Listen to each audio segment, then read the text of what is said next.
ഇനി ദാവീദിലേക്ക് വരിക. ദാവീദ് വ്യഭിചാരം ചെയ്തു, വലിയ തെറ്റാണ്. പക്ഷേ അയാളെ ദൈവം പൂർണ്ണമായിട്ട് ഉപേക്ഷിച്ചിട്ടുണ്ടോ? അയാൾക്ക് ദൈവം വീണ്ടും ഒരു വഴിവെട്ടി കൊടുക്കുന്നുണ്ട്. ശരിയാണ്, അയാൾ വലിയ തെറ്റാണ് ചെയ്തത്, വലിയ വീഴ്ച വരുത്തി.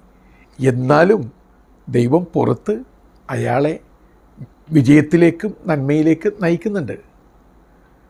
ഓരോരോ കഥാപാത്രങ്ങൾ നോക്കുക. നോഹ മദ്യപിച്ചവനായിരുന്നു. മദ്യപിച്ച് മതോന്മത്തനായി മക്കളുടെ മുമ്പിൽ നാണം കെട്ട് കിടന്ന ആളാണ്. നമ്മളൊക്കെ ചിലരുടെയൊക്കെ ജീവിതത്തിൽ അങ്ങനെയൊക്കെ സംഭവിക്കാറുണ്ട്. മദ്യപിച്ച് ലഹരിക്കടിപ്പെട്ട് വല്ലാതെ നാണം കെടുത്തുന്ന വിധത്തിൽ നഗ്ന വൈരൂപ്യം കാണിച്ചുകൊണ്ട് ഒന്നും അല്ലാതായി മാറുന്ന അവസ്ഥകൾ. ഒരു ജീവിതം അവിടെ തീരുന്നുണ്ടോ? പണ്ട് നിങ്ങൾ അങ്ങനെ ആയിരുന്നെന്ന് കരുതി ഇന്നും അത് തുടരേണ്ട ആവശ്യമുണ്ടോ? ഇന്ന് നിങ്ങൾക്ക് വൈരൂപ്യത്തിൽ നിന്ന് സൗന്ദര്യത്തിലേക്ക് യാത്ര ചെയ്യാം.